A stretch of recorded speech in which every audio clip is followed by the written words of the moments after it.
श्री गणेशाय नमः। श्री सरस्वते नमः। श्री गुरुभ्यो नमः। जगद्गुरु नरेंद्राचार्य महाराज की जय। सद्गुरु काडसिद्धेश्वर महाराज की जय। संत शिरोमणि गजानन महाराज की जय। आद्य जगद्गुरु रामानंदाचार्य महाराज की जय। सियावल्लभ रामचंद्र की जय। गुरुर्ब्रह्मा गुरुर्विष्णु गुरुदेवो महेश्वरः श्री गुरु साक्षात् परब्रह्म तस्मै श्री गुरवे नमः। ब्रह्मानन्दं परमसुखदं केवलं ज्ञानमूर्तिं द्वन्द्वातीतं गगनसदृशं तत्त्वमस्यादिलक्ष्यम् एकं नित्यं विमलमचलं सर्वधी साक्षिभूतं भावातीतं त्रिगुणरहितं सद्गुरु तन्नमामि। श्रीमद्दासबोधदशकचवदाम समास सहावा चातुर्यलक्षणनिरूपण वाचण्यास प्रारंभ करीतो महाराज। श्री गणेशाय नमः। श्री सरस्वतये नमः। श्री गुरुभ्यो नमः।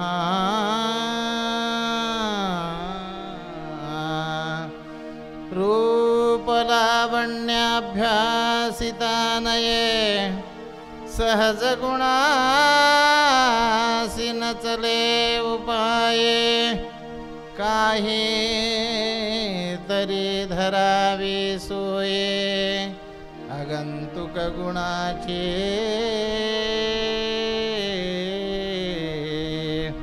काळे माणूस गोरे होईना वनाळा सयज्ञ चालेना मुक्या शिवाच्या फुटेना हा सहज गुण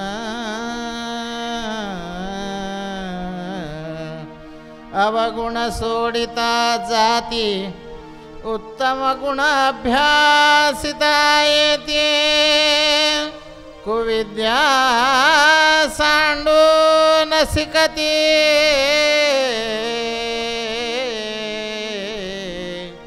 शहाणे विद्या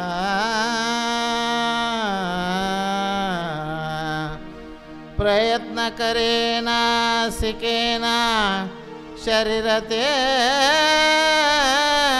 ही कष्टविना उत्तम गुण घेईना सदा कोपी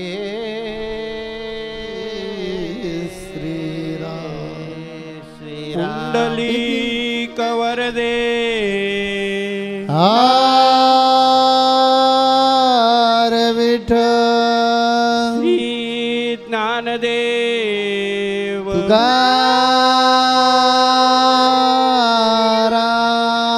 पंढरीनाथ महाराज की जय।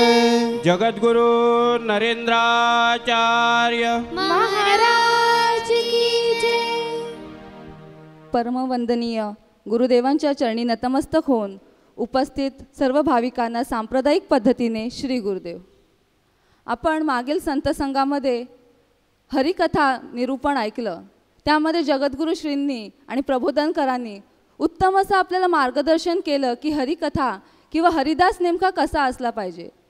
तर त्याचंच वर्णन करत असताना सांगितले समर्थांनी की हरिदास हा कसा असावा, तो चतुर असावा. आणि तो चतुर म्हणजे नेमका कसा असावा त्याचंच वर्णन ह्या समासामध्ये म्हणजेच दशक 14वा समास 6वा चातुर्य लक्षण या समासामध्ये केलेलं आहे. आता चातुर्य म्हणजे काय, तर चतुर, शहाणपण. जो शहाणा आहे, चतुर आहे, त्याला काय म्हणतात, तो की तो चतुरपणाने वागतोय, तो चतुर. तर ते ह्याचं वर्णन करताना समर्थ सांगतायत की या दृश्य विश्वामध्ये सगळेच प्राणी मात्र जन्माला येतात आणि मरण पावतात. जन्माला येतात, आपलं जीवन गाणं गातात, जीवन जगतात आणि एक दिवशी मरून जातात. पण यामध्ये वेगळं काय आहे, याच्यात चातुर्य काय आहे. तर समर्थांना असं सांगायचं आहे की जन्माला आल्यानंतर आपण काय केलं पाहिजे, चतुराई साधून, शहाणपण साधून आपल्या जीवनामध्ये आपल्या स्वकर्तृत्वाचा एक ठसा उमटवला पाहिजे. मग हा ठसा कसा उमटवायचा, तर समर्थ सांगतायत की आपल्याला जन्माला आल्यानंतर आईवडिलांकडून जे शरीर मिळालेलं आहे ते काही आपण बदलू शकत नाही. आपण काळे असू तर गोरे होऊ शकत नाही, मुके असू तर बोलू शकत नाही, परंतु ह्या ज्या उपजत गोष्टी बदलू शकत नाही. परंतु आपण काय करू शकतो, आपल्यातले जे अवगुण आहेत ते आपलं परीक्षण करून चतुराई साधून काय करू शकतो, त्यागू शकतो आणि सद्गुणांचा अंगीकार करू शकतो. आपल्यातले सद्गुण जे आहेत, सद्विचार जे आहेत, त्यांचा काय करू शकतो, विकास करू शकतो. मग हे कसं काय बरं साधायचं, तर समर्थ सांगतायत की बघा आपल्याला प्रत्येक माणसाला काय पाहिजे, मान सन्मान हवा आहे, प्रतिष्ठा हवी आहे, आपल्याला वैभव हवं आहे. आपल्याला असं वाटतं की सगळ्या माणसांमध्ये मी काय असावा, भाग्यवान असावा. पण हे सगळं वाटतंय, पण ह्यासाठी ज्या गोष्टी चतुराईने साधल्या पाहिजेत त्या मात्र आपण काय करतो, साधत नाही. आणि म्हणूनच हा समर्थांनी इथे समास दिला आणि सांगितलं की ह्या गोष्टी जर तुम्हाला मिळवायच्या असतील, आम्हाला पाहिजे असतील, तर काय करायचं आहे, चातुर्याची लक्षणं सांगितली आहेत. आणि ते सांगताना समर्थ सांगतायत की काय करा, मान सन्मान हवा आहे ना, नक्की मिळेल, पण काय करा, फक्त स्वतःसाठी जगू नका, तर काय करा, दुसऱ्यांसाठी जगा, समाजासाठी जगा. समाजामधली दुःख जी आहेत ते ऐका, त्यांच्या दुःखामध्ये सहभागी व्हा आणि काय करा, त्यांना सुख कसं प्राप्त होईल ह्याचा विचार करा. म्हणजे आपोआपच आपल्याला मानसन्मान मिळेल. आणि हे जे समर्थांनी सांगितलं आहे तेच आपल्या गुरुमाऊलींनी सांगितलं आणि आपल्याला उपदेश केला आहे की काय, तर तुम्ही जगा आणि दुसऱ्याला जगवा. फक्त स्वतःसाठी मर्यादित जीवन जगू नका, तर समाजासाठी जगा. कारण का स्वतःसाठी जगतो तो कोण, माणूस, पण जो समाजासाठी जगतो तो कोण, देव माणूस. मग लोकच म्हणतात अरे वा काय देव माणूस आहे, माझ्या हाकेला प्रसंगामध्ये हा धावून आला. मग आपोआपच आपल्याला मान सन्मान मिळतो, आपल्याला वैभव मिळतं. परंतु मान सन्मान आला, प्रतिष्ठा आली, आपल्याकडे वैभव आलं, आपण भाग्यवान झालो, लोकांच्या आवडीचे झालो, लोकांच्या वश झालो, म्हणजे आपण चतुराई साधली का हो. तर समर्थ म्हणतात नाही नाही, एवढ्यावरच थांबू नका, एवढ्यातच चातुर्य नाही आहे, तर याही पुढे आपल्याला जायचं आहे. आणि काय करायचं आहे, तर आपल्याला हा जो मान सन्मान ज्याच्या कृपेमुळे मिळालेला आहे किंवा आपण समाजासाठी जे काही करतोय ते कुणामुळे करतोय, तर आपल्याला हा धडधाकट देह ज्यांनी दिलेला आहे त्याच्या कृपेमुळे आपण करतो. आणि ज्यांनी दिला आहे त्या परमात्म्याला कधीही विसरू नका, त्याचा शोध घ्या. त्याच्या कृपेमुळे हे मलाच का मिळालं ह्याचा शोध घ्या. आणि हे जे समर्थांनी त्यावेळी सांगितलं ते स्वामीजी आपल्याला आपल्या कृतीमधून शिकवतायत. बघा आज आपले स्वामीजी, आपले गुरुमाऊली जगद्गुरू आहेत. जगद्गुरू या पदावर, जगद्गुरू पद म्हणजे कोणतं, तर सर्वोत्तम, साऱ्या जगाचे गुरूंचे गुरु ते जगद्गुरू. याच्या पुढे कोणती पोस्टच नाही, अशा पदावर जगद्गुरुश्री आहेत. पण तरी सुद्धा ते काय सांगतात, गजानना तुझ्या आम्ही पायातील वाहन, याचक तुझे आम्ही द्यावे समाधान. एवढे जगद्गुरू होऊन सुद्धा ते आपल्याला काय करतात, गजानन महाराजांच्या पायातील वाहन समजतायत. म्हणजेच काय, तर ते आपल्याला शिकवत आहेत की आपण कितीही वैभव मिळालं, कितीही मान सन्मान मिळाला, कितीही भाग्यवान झालो, तरीही काही कोणाच्यामुळे मिळाले, आपल्या गुरूंच्या किंवा त्या परमेश्वराच्या, परमात्म्याच्या कृपेमुळे मिळालं आहे. आणि त्यामुळे त्याला कधीही विसरू नका, त्याचा शोध घ्या. मी आता कसं काय बरं साधतं की आता जगद्गुरू श्री स्वामीजी जगद्गुरू पदाला आहेत, पण तरीसुद्धा आपल्या परमात्म्याशी, गजानन महाराजांशी लीन आहेत. तर आपल्याला प्रश्न पडतो की अरे बाबा हे कसं काय, आपल्याला जरासा मान सन्मान मिळाला की आपण लगेच काय करतो, अहंकाराने फुगतो. तर इथे मला छानसा दृष्टांत द्यायला आवडेल की त्याच्यातून समजेल की आपण एवढं सगळं वैभव आलं तरीसुद्धा परमात्म्याशी लीन कसं राहिलं पाहिजे. जसं आता आपल्याला प्रश्न पडलाय की कसं काय बाबा, की एवढं वैभव असताना, एवढं मान सन्मान असताना परमात्म्याशी लीन कसं राहायचं, तसाच प्रश्न एका साधकाला पडला होता. आता हा जो साधक आहे तो ह्याला प्रश्न पडला, आणि म्हणून काय प्रश्न पडला की जनकाकडे एवढं राजवैभव आहे तरीसुद्धा जनक राजा काय आहे, परमात्म्याशी लीन आहे. हे कसं काय शक्य आहे? आणि म्हणून तो जनकांकडे जातो आणि जनकांना प्रश्न विचारतो की हे राजन, की तुझ्याकडे एवढं राजवैभव आहे, सत्ता आहे, पण तरीसुद्धा तू काय आहे, परमात्म्याशी, त्या देवाशी काय आहे, लीन आहेस. ते कसं काय शक्य आहे? तेव्हा जनक म्हणतात की ठीक आहे, तुला या प्रश्नाचं उत्तर मी देतो, पण तू काय कर, आज माझ्या महलामध्ये राहा. त्याप्रमाणे तो साधक जो आहे तो त्या दिवशी त्या महलामध्ये वस्तीला थांबतो. आता संध्याकाळची वेळ झाली, रात्र झाली. त्यावेळी जनक काय सांगतात की हे बाबा साधका, तू ही मशाल घे आणि माझा जो महल आहे तो फिरून ये. या महलामध्ये काय काय वस्तू आहेत, काय काय छान आहे, सौंदर्य कसं आहे ते बघून ये. आणि म्हणून तो मशाल घेतो, त्याच्या हातात देतात. आणि पण जनक सांगतो की हे बघ, तू घेतली आहेस मशाल, पण एक लक्षात ठेव, ही मशाल विजता कामा नये. हा म्हणतो ठीक आहे, आणि मशाल घेतो आणि महलामध्ये फिरायला सुरुवात करतो. महलामध्ये वेगवेगळे नक्षीकाम केलेले असतं, गालिचे असतात, सगळं तो फिरतो. हा पण लक्ष मात्र कशावर, ही मशाल विजता कामा नये. आणि असं संपूर्ण मशाल विजता कामा नये म्हणून मशालावर लक्ष केंद्रित करून तो संपूर्ण महाल फिरून येतो. फिरून आल्यानंतर जनकाकडे जातो आणि जनकांना सांगतो की हे घ्या मशाल, मी विजू दिलेली नाही आहे. तर जनक म्हणतात की अरे वा, तू खूप छान काम केलंस, तू अजिबात विजू दिलेली नाही आहेस, ठेव ही आता मशाल. पण आता मला सांग की तू नेमकं महलामध्ये काय काय बघितलंस बरं? तर हा म्हणतो की मी महल पूर्ण फिरलो, खूप छान नक्षीकाम होती, गालिचे होतात, वेगवेगळे पडदे होते, खूप छान सजवलेला होता महाल. पण तुम्ही काय सांगितलं, मशाल विजू नये, म्हणून माझं सगळं लक्ष केंद्रित कशावर होतं, मशालीवर होतं. ते होतं, पण मी फक्त नजर टाकली, पण लक्ष मात्र माझं काय होतं, मशालीवर होतं. मग जनक सांगतात अरे तसंच आहे, मी या देहाने हा संसार चालवतो, हे वैभव उपभोगतो, पण माझं चित्त, माझं मन, माझं अंतकरण मात्र काय आहे, त्या परमात्म्याशी लीन आहे. आणि आपण सुद्धा काय केलं पाहिजे, देहाने काय केलं पाहिजे, संसार केला पाहिजे. आणि ह्याच्यातच समर्थ सांगतात की चातुर्य दडलेलं आहे. चतुराई साधनं म्हणजे हेच आहे की देहाने प्रपंच करायचा आणि चित्ताने, मनाने काय करायचं, त्या परमात्म्याशी लीन व्हायचं. आता एवढं आपण ऐकलं, पण तरी आपल्याला कळलेलं नाही की नेमकं चतुराई साधायची म्हणजे ती काय साधायची. तर ह्यासाठी जसं समर्थांनी त्यांच्या भक्त शिष्यांसाठी त्या काळी काय केलं, हा दासबोध ग्रंथ लिहिला आणि त्यांना मार्गदर्शन केलं. अगदी आजच्या परिस्थितीनुसार आपण सर्वसामान्यांनी जीवन कसं जगायचं, चतुराई साधून सद्गुणांचा अंगीकार कसा करायचा, हे सांगण्यासाठी आपल्या गुरुमाऊलींनी आपल्यासाठी आजच्या परिस्थितीनुसार जगण्यासाठी आपल्यासाठी सुद्धा ग्रंथ लिहिला. तो म्हणजे कोणता, तर श्रीलीलामृत ग्रंथ. आणि त्या ग्रंथामध्ये वेगवेगळ्या पुराणांमधले दाखले देत, उदाहरणं देत आपल्याला पटवून दिलं आहे की काय गोष्टी त्यागल्या पाहिजेत आणि कोणत्या गुणांचा अंगीकार केला पाहिजे, काय केल्याने कशी परिस्थिती, कसे प्रसंग उद्भवू शकतात, हे वेगवेगळे दाखले, जिवंत उदाहरणं देऊन आपल्याला पटवून दिलेलं आहे. मग त्यासाठी काय केलं पाहिजे, तर त्यांनी सांगितलं आहे की दिवसातून 10 मिनटं वेळ काढा आणि त्या ग्रंथातल्या एक एक अध्यायाचं वाचन करा.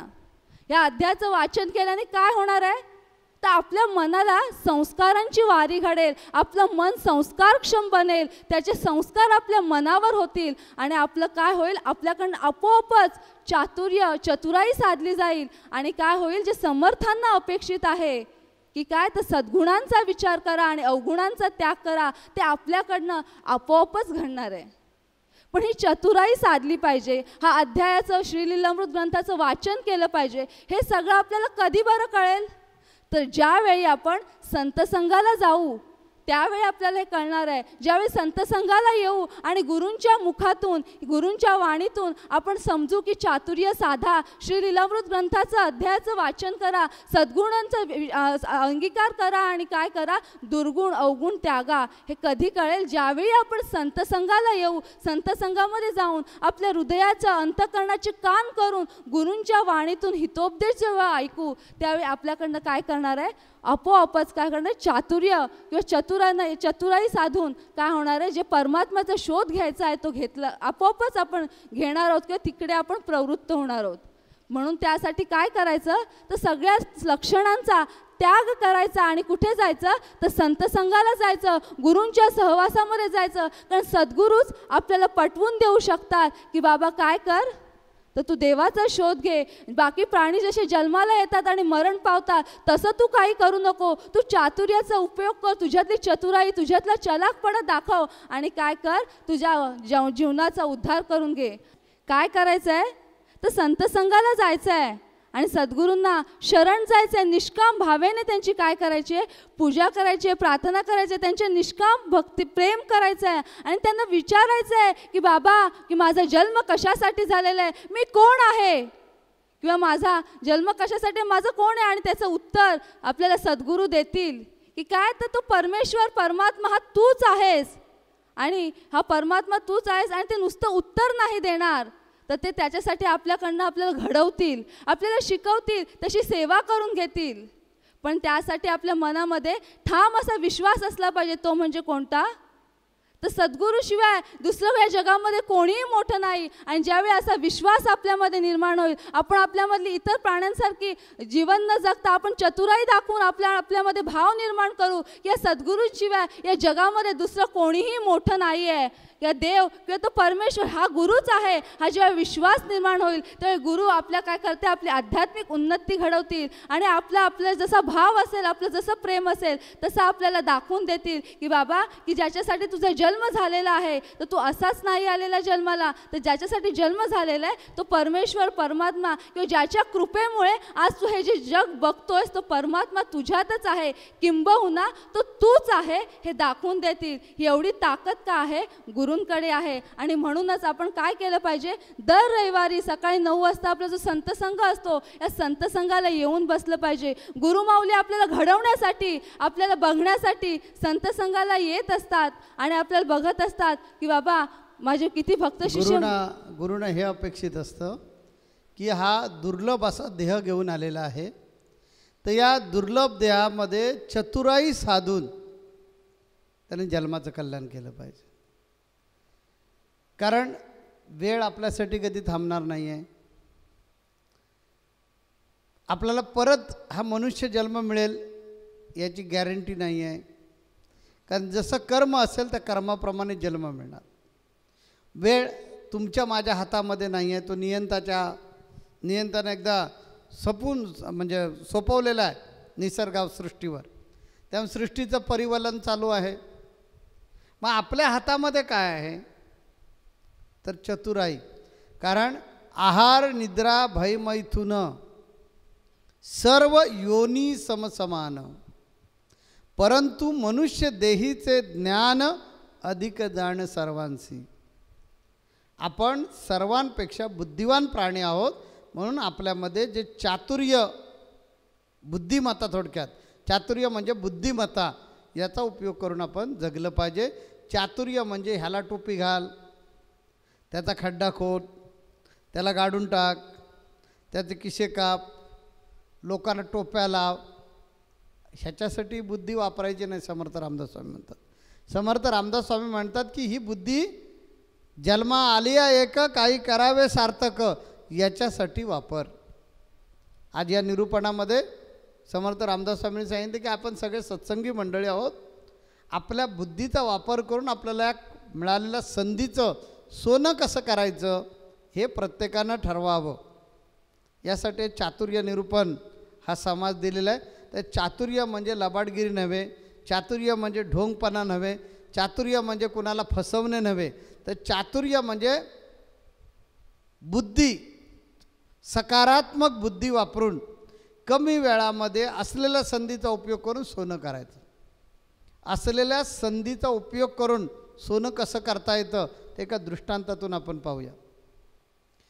सत्यवान, आता वटपौर्णिमा नेहमी येते, दरवर्षी येते वटपौर्णिमा, त्याप्रमाणे वटपौर्णिमा येईल आणि वटपौर्णिमेच्या स्त्रिया पूजा करतील. यापूर्वी पण करत आलेल्याच आहेत. तर ती एक आख्यायिका सांगितली जाते की म्हणे वटवृक्षावरून तिचा नवरा सत्यवान हा पडला खाली आणि तिथं मृत झाला. त्याचे प्राण घेऊन यम महाराज म्हणजे यमदेव निघालेला आहे. सावित्री पाहते की आपल्या नवऱ्याचा मृत्यू झालेला आहे. आणि आता यम प्राण घेऊन चाललेला आहे. त्यामुळे ती सती जाण्याऐवजी तिने वेळ वाया नाही घालवला बघा. सती जाण्याऐवजी ती उठली आणि यम महाराजांच्या पाठीमागे लागली. रडते ओरडते काकुळतीनं गयावया करते, माझ्या नवऱ्याचे प्राण द्या, माझ्या नवऱ्याचे प्राण द्या. तरी यम महाराजांना काय मायेचं पानं फुटेना आणि ते तिला सांगत की हे माऊली तू परत जा, आता देता येणार नाही, ते विधिलिखित आहे, त्याप्रमाणे त्याचे प्राण घेऊन जाणं हे माझं काम आहे, मी घेऊन चाललो, तू परत जा, माघारी जा, तुला काय वाटेल ते माग, पण तू परत जा, ते देईन, परंतु प्राण मागू नकोस, ते मला देता येणार नाहीत. पण तिनं एवढं काकुळतीला येऊन एवढं सतवलं, त्यानं एवढं सतवलं की त्यांनाही मायेचा पादर फुटला. चातुर्य कसं असलं पाहिजे लक्षात घ्या. मायेचा पादर फुटला, ते हातामध्ये नवऱ्याचे प्राण घेतलेलं यम महाराजांनी आणि उभे राहिले. म्हणले बोल बाई तुझी काय इच्छा आहे अखेरची ते तरी सांग, माझी पाठ सोड ना, तुला वरती येता येणार नाही ना, तू माघारी जा, कृपा कर आणि माघारी जा, तुला काय पाहिजे ते माग, ते देईन, पण नवऱ्याचं प्राण मागायचं ना, याद राखून ठेव. ती म्हणाले देवा तुम्ही कृपाळू आहात, कनवाळू आहात, मी असं काहीच मागणार नाही, पण मला अभय द्या की मी मागेन ते तुम्ही देणार. देव म्हणाले नवऱ्याचे प्राण सोडून मागितलं तर सगळं देणार. म्हणाले देवा तेवढंच हवं आहे मला, बाकी काही नको आहे, माझ्या नवऱ्या बिवऱ्याचे मला प्राण बिन काही नको आहेत, फक्त मागते तेवढं द्या. ते म्हणाले माग माग लवकर, चल लवकर माग. ती म्हणाले देवा मला असा आशीर्वाद द्या की माझ्या पोटी पुत्ररत्न व्हावं आणि त्याच्या आजोबाला त्या नातवाचे डोळे बघता यावेत, म्हणजे चेहरा बघता यावा. या महाराज म्हणाले एवढंच ना, तथा असतो, पण आता जा तू बाई, परत जा. ती उठली आणि म्हणाली देवा हा आशीर्वाद खरा होणार ना. यम महाराज म्हणाला यमाचा शब्द आहे, खोटा कसा होईल. म्हणाले महाराज आता आपण इकडे कुठे चाललेले आहात आणि हातात घेऊन कसं काय चाललेले आहेत, आता ते परत द्या. यम महाराज म्हणाले काय परत द्या, बघा तुम्ही काय शब्द आशीर्वाद दिलात मला, की मला असं तुम्ही सांगितलं की माझ्या पोटी मूल होईल आणि ते आपल्या म्हणजे आजोबा त्या नातवाचा चेहरा पाहतील, असा आशीर्वाद दिलात ना. हो म्हणाले जा तुझ्या सासऱ्याला दृष्टी येईल, बघ तुझ्या सासऱ्याला दृष्टी आले की नाही. ती म्हणे सासऱ्याला दृष्टी आले हो, परंतु त्याला नातू पाहायचा आहे, त्याची एकुलती एक सून मीच आहे, त्या मला मूल झालं पाहिजे. या महाराज म्हणाले काय हरकत आहे, होऊन जाईल, मी पतिव्रत आहे. मग यम महाराजांच्या हळूहळू लक्षात आलं की गडबड झालेली आहे, कारण सासऱ्याचे डोळे दिले, त्याला अंधत्वातून मुक्त केला तिने, परंतु म्हणाली मी पतिव्रत आहे, त्या शब्दात अडकले यम महाराज. आता इलाज नव्हता आणि त्या आशीर्वादामुळे तिच्या बौद्धिक चातुर्यामुळे यम महाराजांना सत्यवानचे प्राण परत द्यावे लागले, कारण हिला मूल होत नाही तोपर्यंत त्या राजाला नातू होत नाही आणि नातवाचं तोंड बघशील असा यम महाराजाने आशीर्वाद दिला आहे. आणि यम महाराज परत पुढे म्हणाला यमाचा शब्द आहे. कळलं का चातुर्य? असं चातुर्य आपण सगळ्यांनी सत्संगीनी वापरलं पाहिजे आणि आपल्या चातुर्याचा उपयोग करून वेळ साधली पाहिजे. ही संधी मिळालेली मनुष्यजन्म ही एक संधी आहे. मी वारंवार प्रवचनामध्ये सांगतो की बघा, विचार करा, जगामध्ये माणसाव्यतिरिक्त कुणाला हात आहेत का? आणि तो प्रश्न विचारा मनाला, मलाच हात का दिले? विचार करा की जगामध्ये माणसासारखे लाज कुणाला आहे का? मग लक्षात येईल की अरे कुणालाही नाही, मग आपल्याला ती का दिली? विचार करा की जगामध्ये आपल्यासारखे गुरु कुणाला आहेत का? कुठलाही प्राण्याला गुरु नाही आहेत, तो निसर्गाकडे बघतो आणि सगळं शिकतो, फक्त माणसालाच गुरु आहेत. अशा बऱ्याच गोष्टी सांगता येईल. आपल्या संतसंघाचा आता वेळ संपत आला आहे, म्हणून त्याच्यावर जास्त विस्तारपूर्वक बोलता येणार नाही. म्हणून मी शॉर्टकटमध्ये सांगताना मी सांगेन की आपण एवढंच लक्षात ठेवलं तरी चालेल की मनुष्य जन्म हा आपल्याला दुर्मिळ जन्म मिळालेला आहे, एक संधी मिळालेली आहे. संधीचं आपण सोनं केलं पाहिजे. या संधीचं सोनं करण्यासाठी जिथे जिथे चातुर्य वापरता येईल तिथे वापरा आणि जन्माचं कल्याण करा. हा समर्थ रामदास स्वामींचा या समासाचा प्रमुख उद्देश आहे. म्हणून कुणाला हे चातुर्य आपली बुद्धी टोपी घालण्यासाठी वापरू नका, कुणाला छळण्यासाठी वापरू नका, कुणाचा कमीपणा करण्यासाठी वापरू नका. तर ही बुद्धी कमी वेळ आहे. गुरुंना कसं जिंकून घेता येईल, गुरूंच्या जवळ कसं जाता येईल, गुरूंची कृपा कशी संपादन करून घेता येईल आणि देवाला आणि गुरुलासुद्धा आश्चर्याचा धक्का कसा बसेल की इतक्या झटपट आपण गुरूंची कृपा संपादन करून आपल्या जन्माचं सोनं करून घेऊ. कठीण नाही आहे. मी 3 महिन्यात मिळवली. 91ला मी अनुग्रह घेतला आणि मार्च 91ला बाप्पांनी मला डिक्लेअर करून टाकलं की तूच ते आहेस, की जे मी आहे तेच तू आहेस. पण त्यासाठी गुरुकृपा आवश्यक असते. गुरुकृपा जर आपल्यावर नसेल तर हजारो जन्म मिळाले तरीसुद्धा काही उपयोग होणार नाही. पाऊस बरसत राहील, जमिनीमध्ये जाईल, तो जिरणारच नाही. जमीन कोरी ठणठणीत राहते तशी राहते. म्हणून हा मनुष्य जन्म मिळालेला आहे. या जन्माचं सोनं करायचं असेल तर काय, मगाशी ह्या ताईंनी सांगितलं, सद्गुरू करावा. माझाच अभंग आहे तो हरिपाठामधला. सद्गुरू करावा सर्वस्व अर्पून, मी कोणचा सवाल पुसात असे. नाही तर उद्यापासून रांग लागेल. प्रत्येकजण मला विचार, स्वामी मी कोण आहे, मी कोण. ह्या गमतीचा विषय नाही आहे. मनातून तुम्ही इतके अंतर्मुख व्हा की मी सुरेश आहे का, मी गंगाराम आहे का, मी शांताराम आहे का, मी शिवराम आहे का, मी विठ्ठल आहे का, मी रमेश आहे का, मी विवेक आहे का, मी प्रशांत आहे का. हा विचार मनाला करा की मी विवेक नाही, मी प्रशांत नाही, मी हरेश नाही, मी आणखीन कोणी नाही, तर मी एक आत्मा आहे. मग तो आत्मा मला दिसण्यासाठी कोण दाखवू शकेल, तर सद्गुरू. म्हणून मी सद्गुरूंना अनन्य भावे शरण जाईन आणि त्यांना आवडेल तसा जगेन, त्यांना आवडतं तसा वागेन, त्यांना आवडतं तशा प्रकारे माझी प्रत्येक कृती असेल. मग त्यांना काय आवडतं, त्यांना आवडतं तुम्ही जगा आणि दुसऱ्याला जगवा. असं जगा, बस. मिळालेलं संधीचं सोनं होईल.